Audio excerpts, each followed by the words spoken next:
Admiral Kim Dae-ho stood at the bridge window of the battleship Earth's Pride, watching the stars spin slowly as the ship rotated.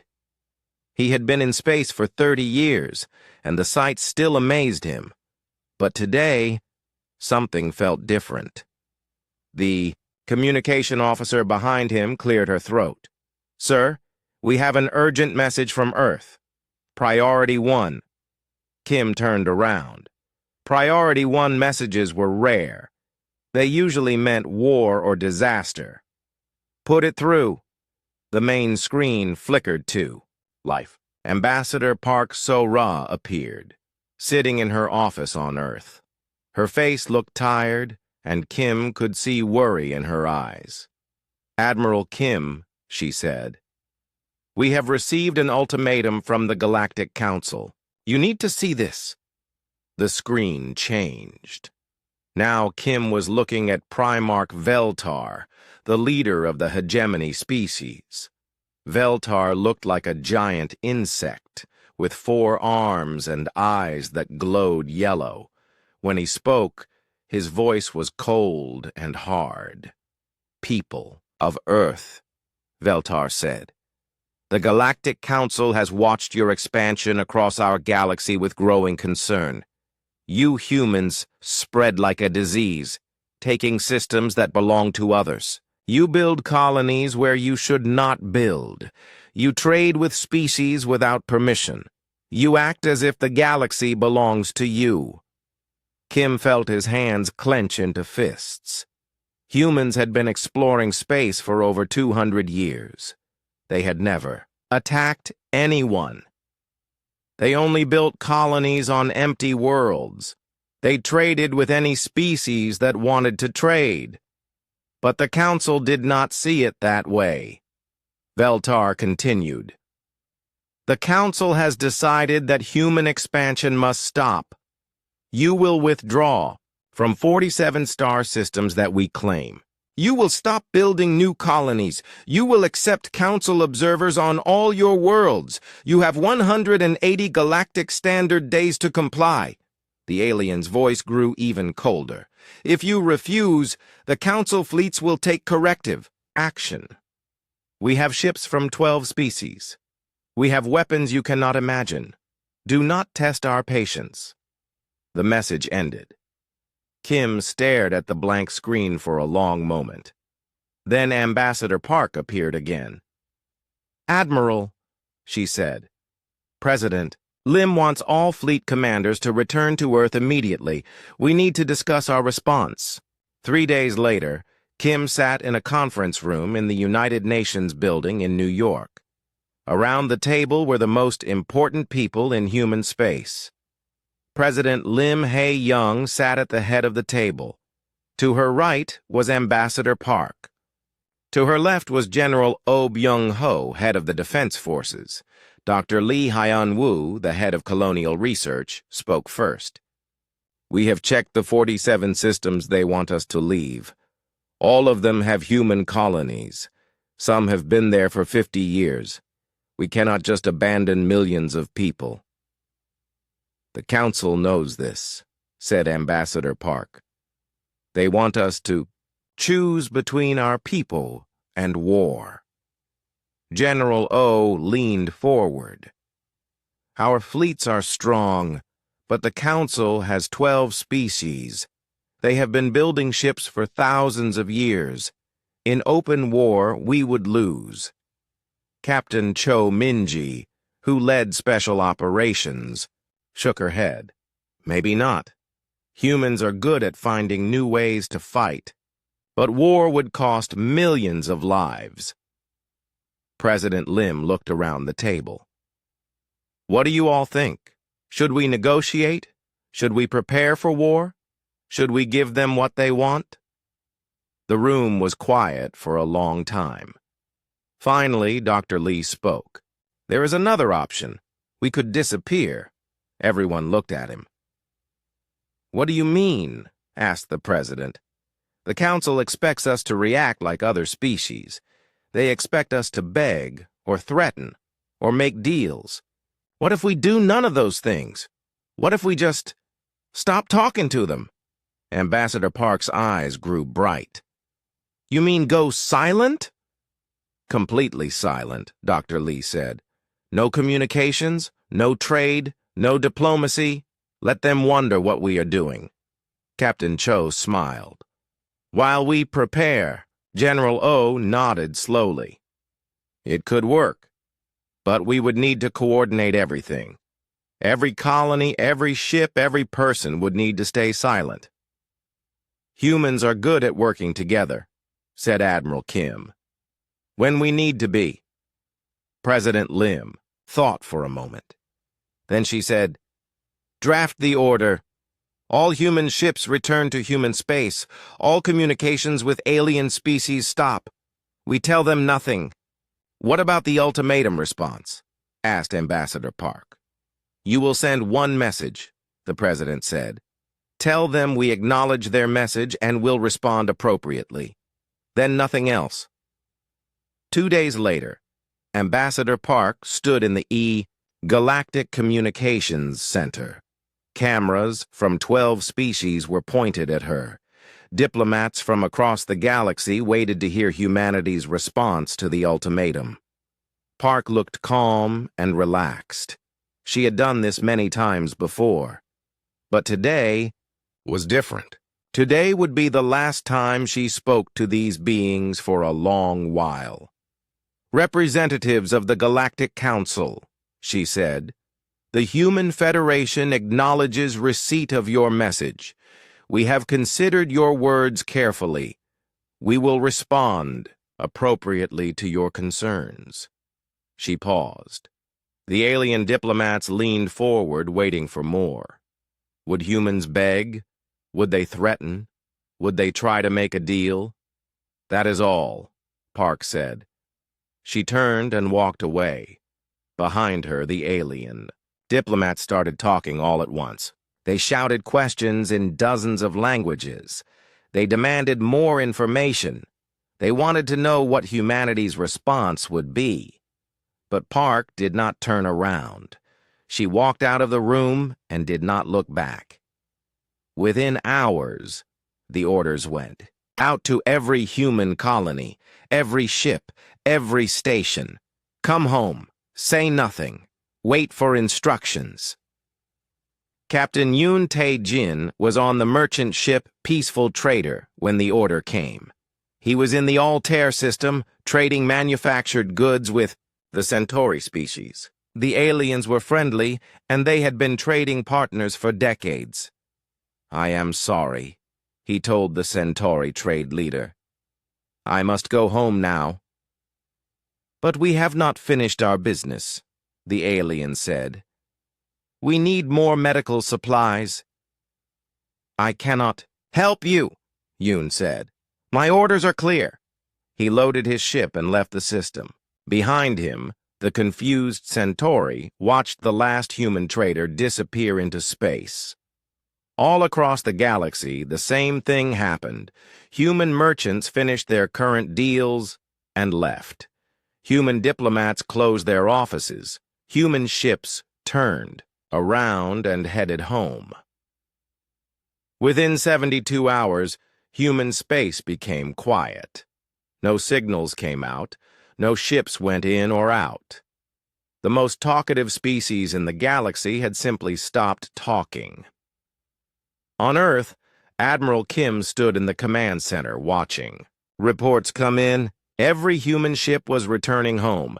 Every colony had gone silent. 200 worlds and 3 billion people had simply vanished from galactic communications. Phase 1 complete, reported Captain Cho. All assets have returned to human space. External communications terminated. Good, said Admiral Kim. He looked at the star map, showing the boundaries of human territory. Soon, those boundaries would mean something very different.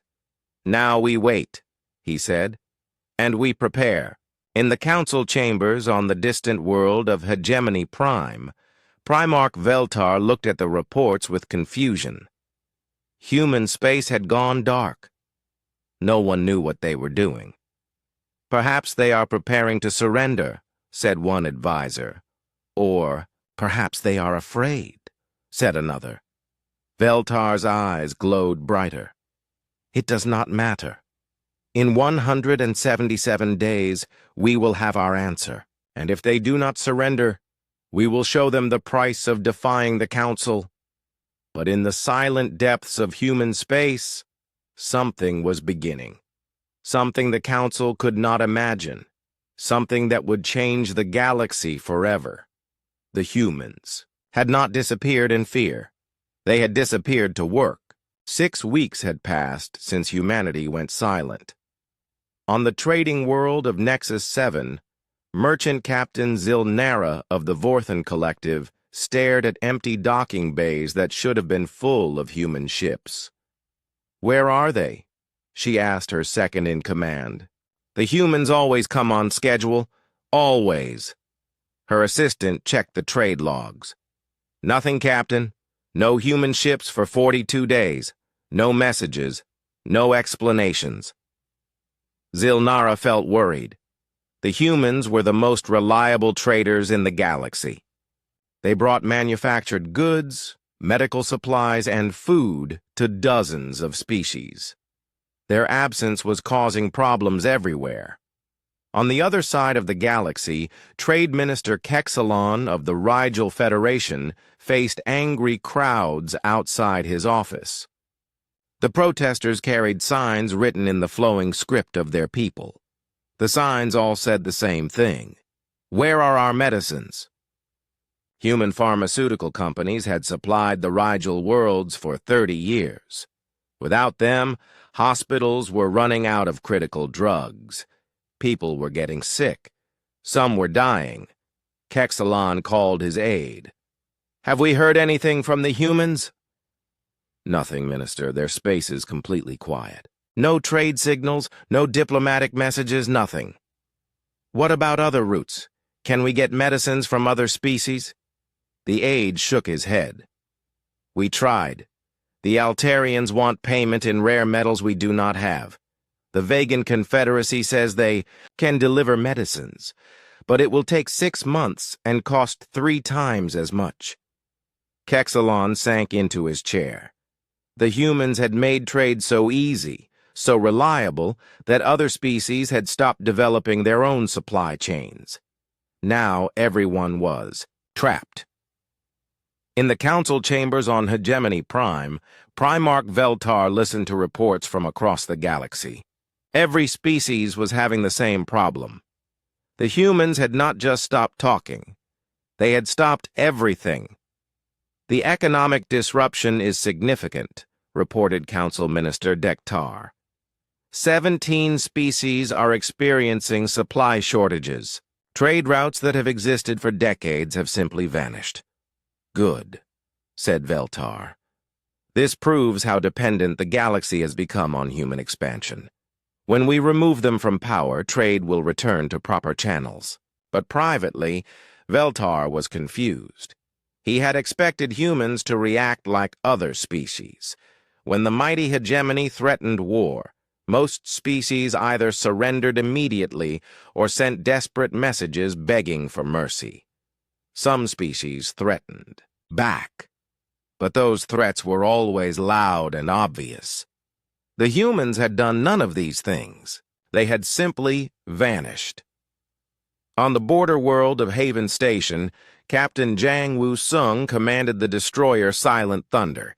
His ship patrolled the edge of human space, watching for alien vessels that might try to enter. Today, his sensors detected something approaching. "Contact bearing 27 Mark IV, reported his sensor officer. "Council identification codes. Looks like a reconnaissance fleet." Yang studied the tactical display. 15 ships approached the Sol system. They were flying in standard Council formation, with their weapons powered down but ready. They wanted to look inside human space to see what the humans were doing. "Orders from Earth?" asked his executive officer, Commander Park Mi-young. "Let them look," Jang said. "But only what we want them to see." The Council fleet crossed into the outer edge of the Sol system. Their sensors swept across space, recording everything they found. They saw human patrol ships moving in normal patterns. They detected the usual communication traffic between Earth and its colonies. They found defensive stations in expected locations. What they did not see were the hidden bases being built behind every moon and asteroid. They did not detect the massive construction projects happening in the outer system. They did not realize that every normal patrol ship had been upgraded with new weapons and armor. Commander Velthak of the Council Reconnaissance Fleet studied his readings. "Their defenses appear standard," he reported to his admiral. "No unusual military buildup. Some signs of economic disruption, but nothing more." The Council fleet completed its scan and left the system. They had seen exactly what the humans wanted them to see. Back on Earth, Admiral Kim watched the alien ships depart. "They bought it," he said to his staff. "They think we are just sitting here, waiting." "Let them think that," said Captain Cho. "The longer they underestimate us, the better." In hidden facilities across human space, the real work continued. On the industrial world of New Detroit, engineer Nam Soo-jin supervised the conversion of automobile factories into weapons production lines. The same assembly lines that once built civilian vehicles now produced military hardware at an incredible rate. "How are the quotas?" she asked her foreman. "Ahead of schedule," he replied. "The workers understand what is at stake. They are putting in extra shifts without being asked." On the agricultural world of New Kansas, farmer-turned-coordinator Lee Dongwoo organized supply chains that would feed a war effort. Grain that once went to trade partners now filled military warehouses. Livestock ranches doubled their production to provide protein for soldiers. "The people are asking questions," his assistant told him. "They want to know why we are stockpiling so much food." "Tell them the truth," Lee said. "We are preparing for the most important time in human history. Everyone has a part to play." In the asteroid belt around New Ceres, mining director Choi Sang-min watched his crews work around the clock. They were not just mining metals anymore. They were hollowing out asteroids and turning them into hidden military bases. Each asteroid base would hold ships, weapons, and supplies. "The Council scouts came through last week," his security chief reported. "They scanned the belt but detected nothing unusual." "Good," Choi said. "Our stealth technology is working. They see mining, operations. They do not see fortress construction." On the research world of New Geneva, Dr. Kang Yoon-ji made a breakthrough that would change everything. She had been working on quantum communication networks for years. Now, under pressure from the silence, she had solved the final problems. "Test successful," she announced to her team. "We can now communicate instantly across any distance without creating detectable signals." Her assistant, Dr. Shin Bora, looked amazed. "This means every human world can coordinate in real time. The Council will never detect our communications." "Exactly," Kang said. "We can act as one species, one mind, one purpose. The Council thinks silence means weakness. They are about to learn how wrong they are." The Quantum Communication Network went online just as the Council began planning their attack. In the Council war room, Fleet Admiral Gektor spread his battle plans across a massive table. "The human silence proves they are preparing to surrender," he told his officers.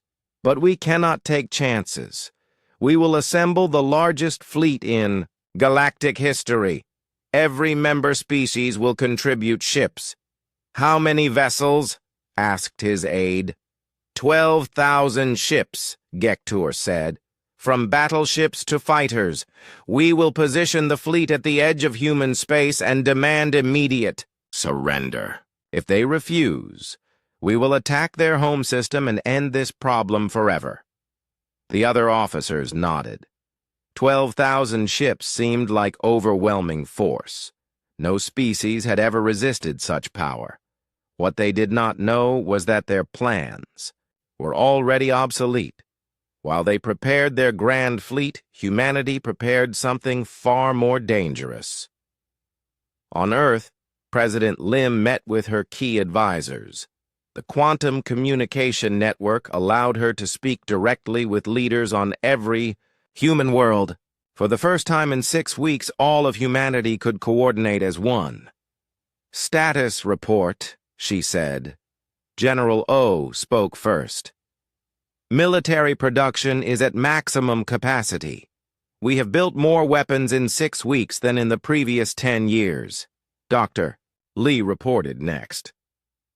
"Colony defenses are complete. Every world is now a fortress. Every space station is now a weapons platform." Captain Cho gave the final report. "Special operations teams are in position throughout the galaxy. When the time comes, we will know everything the Council does before they do it." President Lim nodded. "The Council thinks our silence means fear. Let them keep thinking that. How much longer do we need?" 4 more weeks, said Admiral Kim. "Then we will be ready for anything they can throw at us."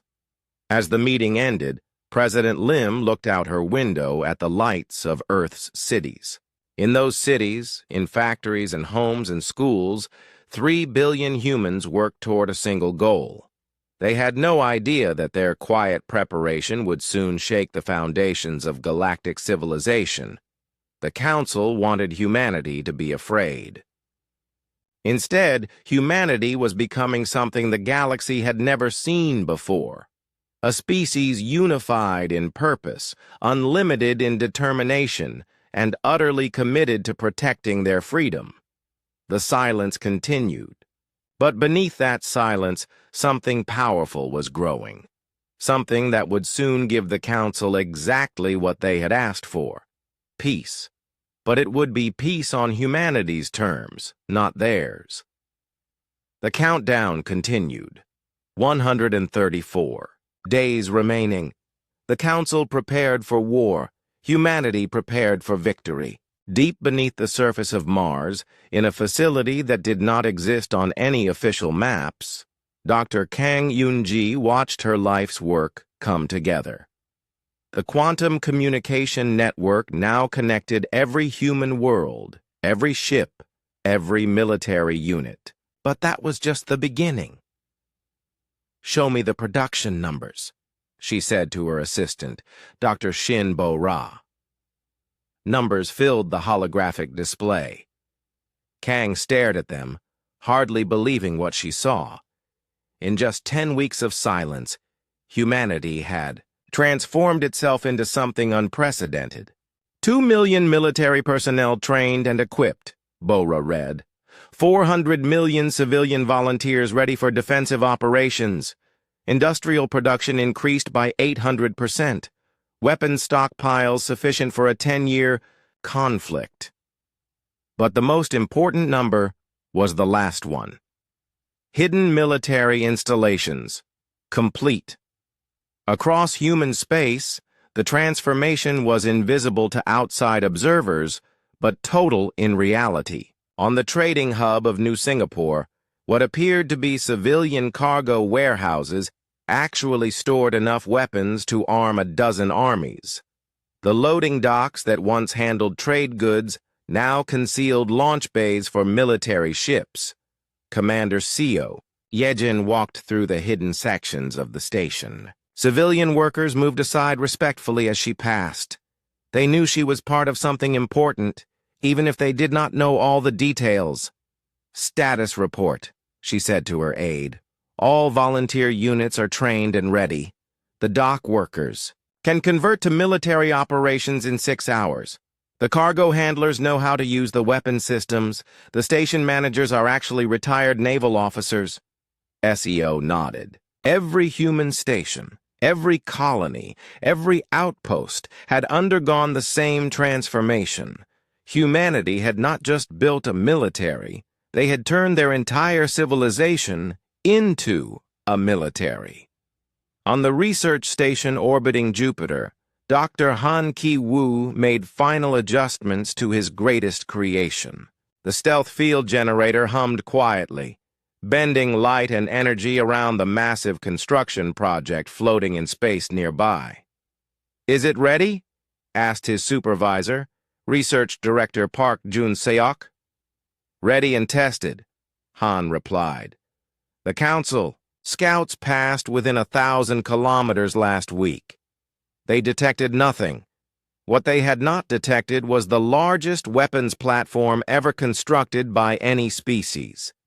Hidden behind Han's stealth field, the platform could destroy an entire fleet with a single salvo, and it was only one of hundreds of similar platforms now positioned throughout human space. On the farming world of New Texas, what looked like grain silos actually concealed missile launch systems. What appeared to be irrigation systems were actually underground supply networks for military bases. The farmers themselves had been trained as soldiers, ready to defend their world with the same determination they used to grow crops. Regional Coordinator Kim Sung-ho met with his agricultural teams. They looked like ordinary farmers, wearing work clothes and dirt-stained boots, but each one could field strip a rifle, operate a tank, or coordinate orbital bombardment. "The Council reconnaissance passed through yesterday," Kim told them. "They saw farming operations and grain storage. They have no idea that every barn contains enough weapons to arm a regiment." The farmers smiled. They had spent their lives feeding people. Now they were ready to protect those people with their lives. In the asteroid mining belt, Mining Director Choi Sang-min watched the final phase of construction on his secret project. What appeared to be ordinary mining operations had hollowed out dozens of asteroids, converting them into military bases that could not be detected or attacked. "The last base is complete," reported his construction chief, Engineer Yang Mi-young. 67 hidden installations throughout the belt. Each one can support a full battle group. Choi looked at the tactical display. The Council would expect to find mining equipment and cargo haulers in the asteroid belt. Instead, they would find a three-dimensional maze of fortresses that could destroy anything that entered their range.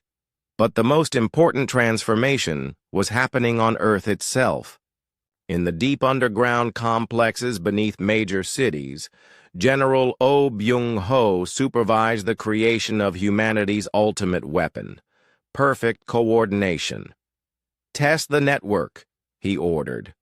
Across human space, from the farthest colony to Earth itself, every military commander received the same signal at exactly the same instant. Thanks to the quantum communication network, human forces could coordinate with precision that no other species could match. "Network operational," reported his communication chief, Colonel Bae Soo-hwan. "We can command all human forces as a single unit. When we move together." Oh nodded. Other species fought as collections of individual ships and armies. Humans would fight as one vast organism, every part working in perfect harmony with every other part. The Council, meanwhile, continued their preparations. On the war world of Hegemony Prime, Fleet Admiral Gector reviewed his battle plans one final time. 12,000 ships from 12 species surrounded him in holographic display. "The humans have been silent for 70 days, he told his staff. "Our scouts report normal defensive preparations, but nothing unusual. They clearly plan to surrender when faced with our overwhelming force." Admiral Veclon of the Altarian Navy raised a concern. "What if they plan to fight? Humans are known for being unpredictable." Gector's four arms gestured dismissively. "Unpredictable," in trade and diplomacy perhaps. But war is different. No species can stand against the combined might of the Council. The humans know this. What the Council did not know was that human spy networks had penetrated their planning sessions. Captain Ko Mina led the intelligence operation from a hidden base in neutral space. Her teams looked like ordinary traders and diplomats, but they were actually highly trained operatives.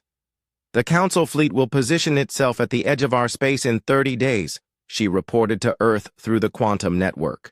They plan to demand surrender and attack Sol if we refuse.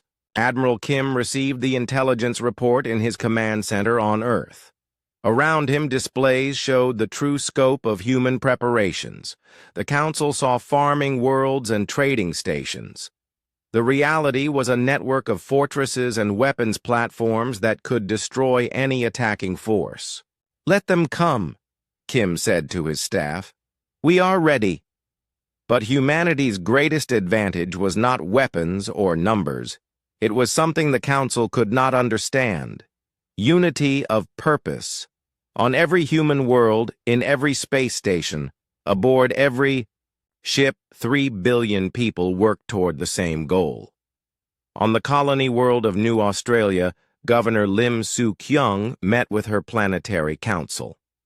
They had received word that the council planned to occupy their world after defeating Earth. "They think we will welcome them as liberators," she told the council members.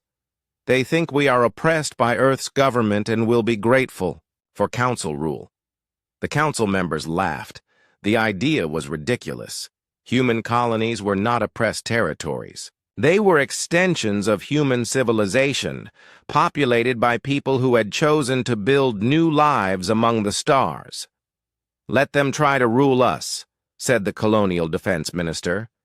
"They will find that every farmer is a soldier, every factory is a fortress, and every citizen is willing to die for freedom." As the deadline approached, the contrast between council expectations and human reality became more extreme.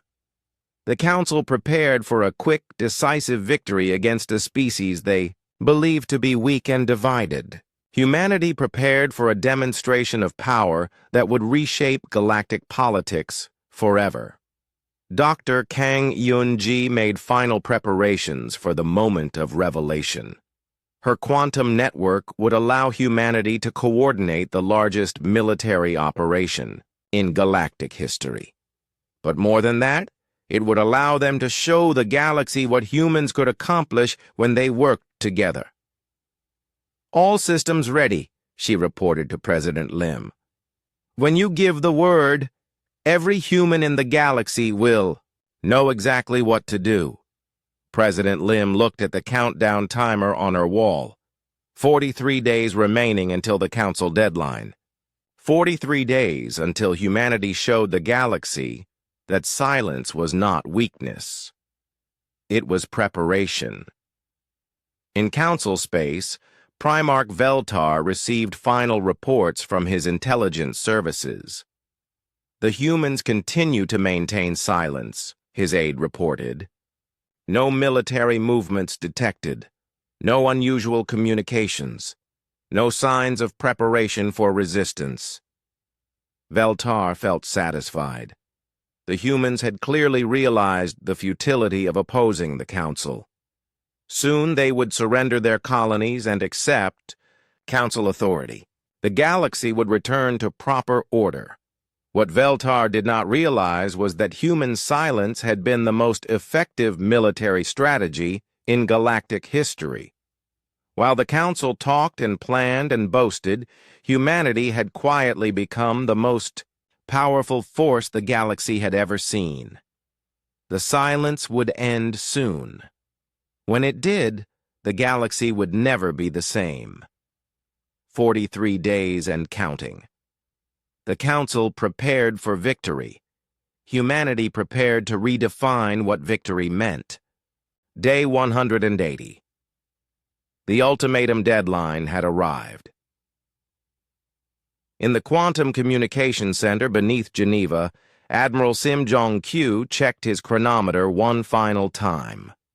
Across the galaxy, every human military unit waited for his signal. The silence that had lasted 6 months was about to end. "All units report ready," announced Communications Director Wan Hai-jin. Sim nodded. "Initiate galactic broadcast. All channels." At exactly the moment the Council ultimatum expired, every communication device in the galaxy received the same signal. Sim's face appeared on screens in Council chambers, alien homes, and neutral trading stations across known space. "Citizens of the galaxy," Sim said calmly. "This is Admiral Sim Jong-Q of the Human Defense Forces. The Human Federation's response to the Galactic Council begins now." On Hegemony Prime, Primarch Veltar stared at his screen in confusion. After 6 months of silence, the humans were finally speaking. But instead of surrender, the Admiral's voice carried quiet confidence. "What is the meaning of this?" Veltar demanded of his aides. "Where is their surrender?" Before anyone could answer, alarms began sounding throughout the Council Command Center. Tactical displays lit up with red warning symbols. Officer Techmore ran to his scanner station. "Sir," he said, his voice shaking, "we are detecting massive energy signatures throughout human space.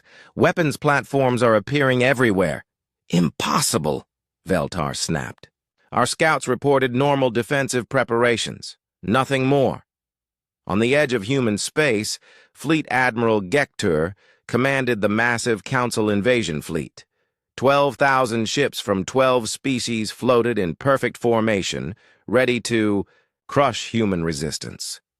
He had positioned his fleet for maximum psychological impact, where Earth's sensors could detect their overwhelming numbers. "Send the surrender demand," Gektur ordered. "The humans must see our strength and submit." But before the message could be sent, his sensor officer screamed in alarm. "Admiral, we are surrounded!" Gektur spun toward the tactical display. What he saw made his blood freeze. The empty space around his fleet was suddenly filled with human ships. Massive battleships appeared from behind stealth fields. Weapons platforms emerged from what had looked like asteroids. Fighter squadrons materialized from hidden bases. "How many ships?" Gektur demanded. His officer's voice cracked. 15,000 and counting, sir. They have us completely surrounded." A new voice spoke over the communication channels. Fleet Admiral Yu Sang-min appeared on the Council fleet screens. His expression was polite but firm. "Fleet Admiral Gektur," Yu said, "you came to our home to teach us about peace. Allow us to demonstrate what human stillness really means." In the asteroid belt, what had looked like routine mining operations suddenly revealed their true nature. Commander Bei Su-hwan watched as 67 hidden fortresses powered up their weapon systems. Each asteroid base contained enough firepower to destroy a dozen battleships. "All bases report ready," his aide announced. "The Council fleet cannot escape." On the hidden weapons platform orbiting Jupiter, Dr. Han Ki-woo deactivated his stealth field. The massive structure appeared on every sensor in the solar system, its weapon arrays trained on the Council fleet. "Energy readings are off the charts," reported a Council sensor operator. "That platform can destroy our entire fleet." Similar revelations occurred throughout human space. On New Texas, grain silos opened to reveal missile launchers. On New Singapore, cargo bays transformed into fighter launch bays. On Mars, ordinary-looking facilities revealed themselves as massive fortress complexes. But the most shocking revelation came from Earth itself. Colonel Ko-mina stood in the command center of what had appeared to be the Luna City spaceport. At her signal, the entire lunar surface opened like a flower. Beneath the disguised surface lay the largest military installation ever constructed. Luna Base operational, she reported. 2,000 ships ready for launch. The moon itself had been converted into a weapons platform. In Council space, similar surprises awaited. The human traders and diplomats who had vanished 6 months ago had not returned home. They had gone underground, establishing hidden networks throughout alien territory. Captain Park Jun-ho activated sleeper cells on a dozen council worlds. What had looked like ordinary human businesses were actually intelligence operations. What had seemed like small human communities were actually special forces teams. Phase 2 initiated, Park reported. We have eyes and ears throughout council space. They cannot move without us knowing. On Hegemony Prime, Veltar watched his tactical displays with growing horror. Human ships were appearing everywhere, not just in human space but throughout the galaxy. His own world was surrounded by vessels that had somehow penetrated the most secure space in council territory. How is this possible? He demanded. How did they hide so many ships? His intelligence chief provided the answer. Sir, we believe they have been building this fleet for 6 months. While we saw normal activities, they were actually constructing the largest military force in galactic history. The true scope of human preparation became clear as reports flooded in from across the galaxy. Every human colony had been converted into a fortress. Every trade route had become a supply line. Every civilian facility had hidden military capabilities. But the humans were not attacking. Despite their overwhelming advantage, they held their fire. Fleet Admiral Yu's voice echoed across the communication channels. Council fleets, you are surrounded and outgunned. However, we do not wish to destroy you. Power down your weapons and we will discuss terms. Gektor stared at his tactical display.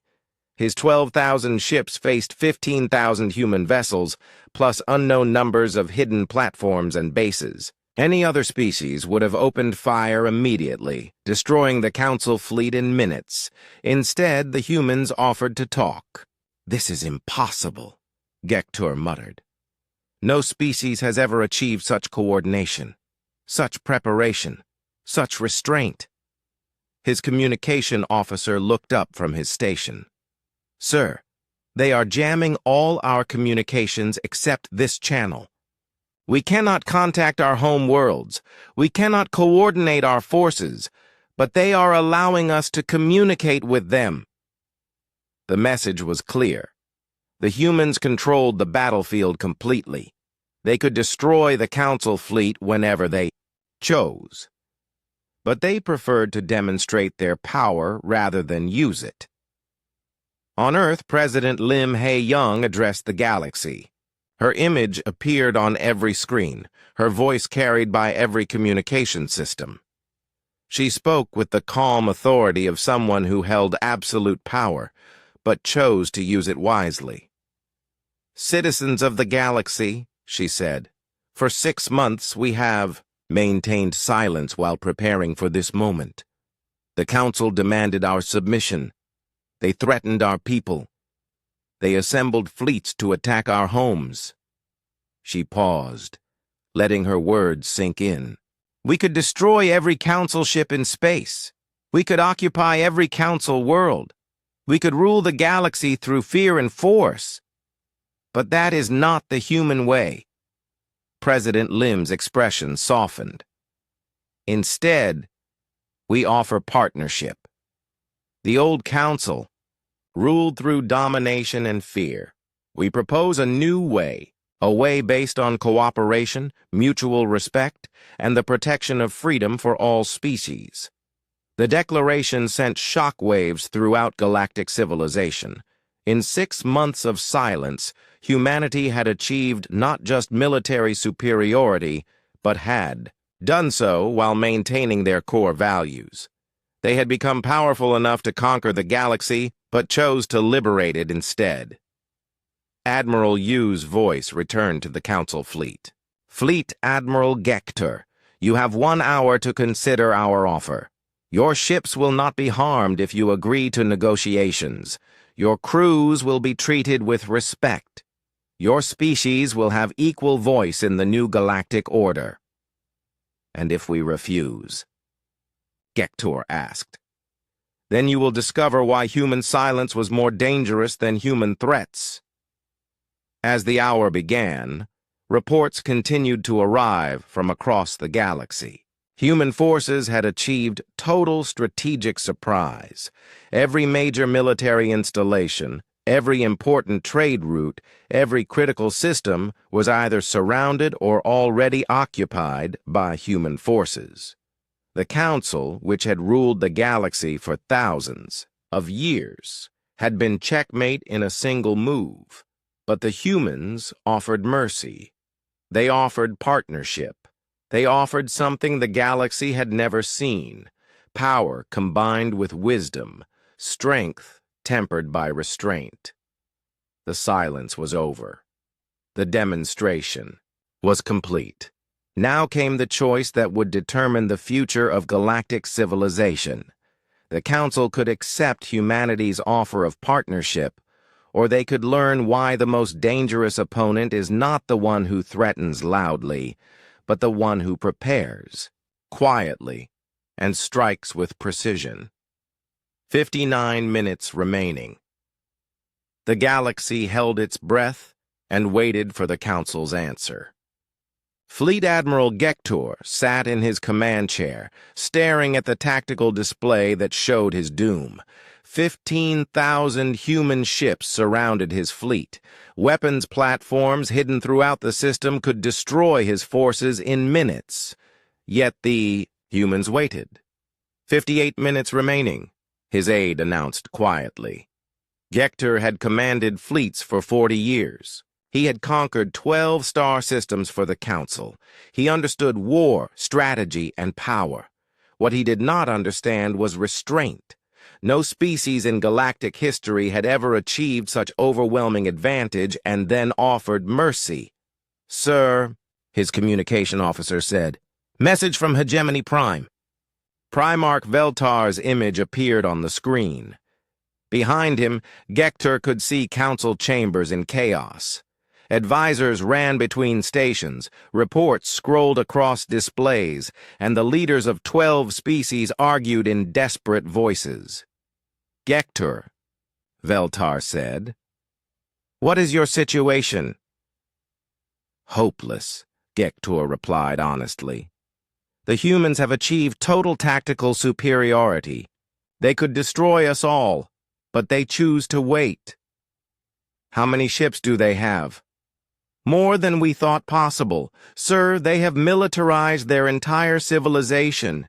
Every colony is a fortress. Every trade station is a weapons platform. Every civilian ship has been converted for military use. Veltar's face showed disbelief. That is impossible. Our scouts reported normal activities. Our scouts saw what the humans wanted them to see, Gector said. While we planned conquest, they achieved it. While we threatened destruction, they prepared for it. They have outmaneuvered us completely. On Earth, President Lim Hae-young met with her advisors in the war room beneath the United Nations building. Through quantum communications, she could speak directly with human leaders throughout the galaxy. For the first time in galactic history, an entire species was acting with perfect coordination. Status report, she said. Admiral Kim spoke first. All Council fleets are neutralized. They cannot move, cannot communicate with their home worlds, cannot coordinate any response. We control every aspect of the battlefield. General O reported next. Our forces throughout Council space have secured key installations without resistance. The local populations seem more relieved than afraid. Dr. Lee provided the final update. Intelligence networks report that several Council species are already discussing surrender. The Rigel Federation has sent secret messages asking about terms. The Vorthon Collective wants to know if trade relationships can be restored. President Lim nodded. The galaxy was learning what humanity had always known. True strength came not from the ability to destroy, but from the wisdom to build. Director Choi Do-hyun entered the room carrying data tablets. Madam President, we have completed analysis of galactic economic systems. The Council's rule was extremely inefficient. Most species were producing far below their potential due to trade restrictions and political interference. What are you suggesting? President Lim asked. We can increase galactic prosperity by 30%, simply by removing Council trade barriers. If we establish free trade zones and cooperative research programs, we could double that improvement within 10 years. President Lim smiled. While the Council had focused on control and domination, humans had been studying ways to improve life for everyone in the galaxy. 40 minutes remained when the first surrender came. Admiral Tekvar of the Centauri Defense Force contacted Fleet. Admiral Yu directly. Admiral Yu, Tekvar said. The Centauri High Command has voted to accept human terms. We wish to discuss joining your new galactic order. Yu's response was immediate and generous. Welcome, Admiral. Your ships may stand down. Your crews will be treated as honored guests. We look forward to working together for galactic peace. Similar messages began arriving from across the galaxy. The Altarian Navy surrendered 15 minutes later. The Vegan Confederacy followed soon after. Species that had been forced into the Council alliance saw an opportunity for real freedom. On Hegemony Prime, Veltar watched his empire crumble. Species that had obeyed the Council for centuries were abandoning him for humanity's promise of partnership. Order all remaining fleets to attack, he commanded desperately. Show these humans the price of defying the Council. But his own officers hesitated. Admiral Mekton of the Hegemony Fleet shook his head. Sir, we are outnumbered 10-1. Our allies have surrendered. If we attack, we will be destroyed completely. Then we die with honor, Veltar snarled. Or we live with wisdom, Mekton replied. The humans offer partnership, not conquest. They offer prosperity, not slavery. Perhaps it is time for the galaxy to try something new. 20 minutes remained when Fleet Admiral Gector made his decision. He opened a communication channel to the human flagship. Admiral Yu, he said, the Council fleet surrenders. We accept your terms for negotiation. Yu's response was immediate and respectful. Thank you, Admiral. You have made a wise choice. Your crews will be treated with honor. Your ships will not be confiscated. Your species will have equal voice in discussions about the galaxy's future. Across the battlefield, human ships powered down their weapons as Council vessels surrendered. The largest fleet action in galactic history ended without a single shot being fired. On Earth, President Lim prepared for the most important speech in human history. She would address not just humanity, but every intelligent being in the galaxy. Her words would shape the future of interstellar civilization. Citizens of the galaxy, she began. Today marks the end of one era and the beginning of another. For thousands of years, the Council ruled through fear and dominance. Species were forced to submit or face destruction. Trade was restricted. Research was controlled. Freedom was a luxury enjoyed only by the powerful. She paused, looking directly into the camera. Humanity offers a different path. We propose a galactic community based on cooperation, not domination. Free trade, not restricted commerce. Shared research, not hoarded knowledge. Equal representation, not rule by the few. The speech continued for 30 minutes. outlining humanity's vision for galactic civilization. When it ended, celebration erupted on human worlds and in alien cities alike. The promise of freedom and prosperity united species that had been enemies for millennia. Ambassador Kwan So-young took charge of establishing the new order. Working with representatives from dozens of species, she drafted the Galactic Cooperation Charter. The document guaranteed freedom of trade, movement, and communication for all species. It established research-sharing programs and mutual defense agreements. Most importantly, it banned the kind of authoritarian control that the Council had exercised. Admiral No Jung-min oversaw the transformation of human military forces. The superweapons that had defeated the Council were systematically dismantled. The massive fleets were reduced to peacekeeping forces.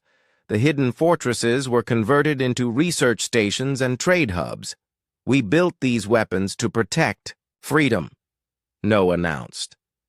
Now that freedom is secure, we no longer need them. But humanity kept the capability to rebuild those weapons if necessary. The galaxy needed to know that tyranny would never again go unchallenged.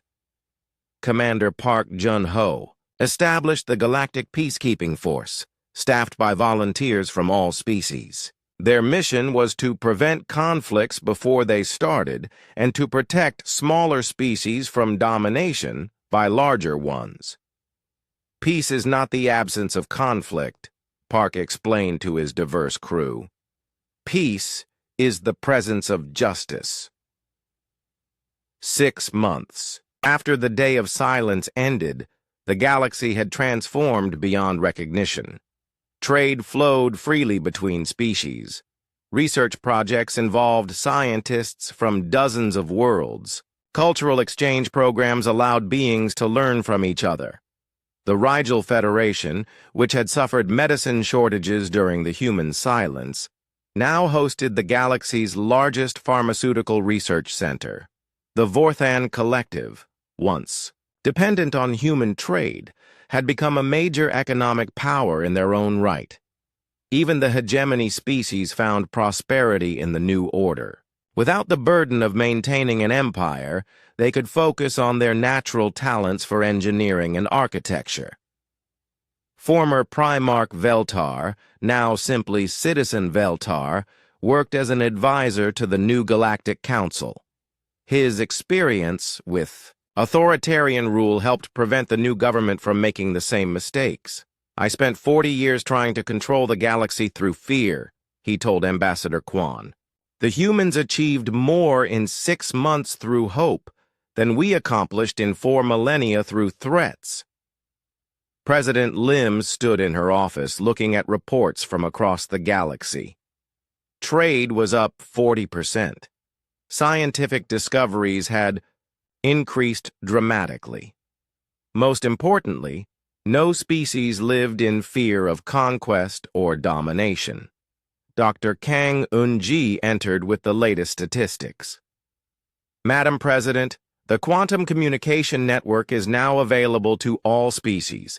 Any being in the galaxy can communicate instantly with any other being. Knowledge and ideas are spreading faster than ever before. And the peacekeeping forces? President Lim asked. Admiral Park reports complete success. 14 potential conflicts have been resolved through mediation. No military intervention has been necessary. President Lim nodded. Humanity had proven that strength and wisdom could coexist. They had shown the galaxy that the most powerful species could also be the most peaceful. The silence that had once terrified the galaxy had become the foundation of galactic peace.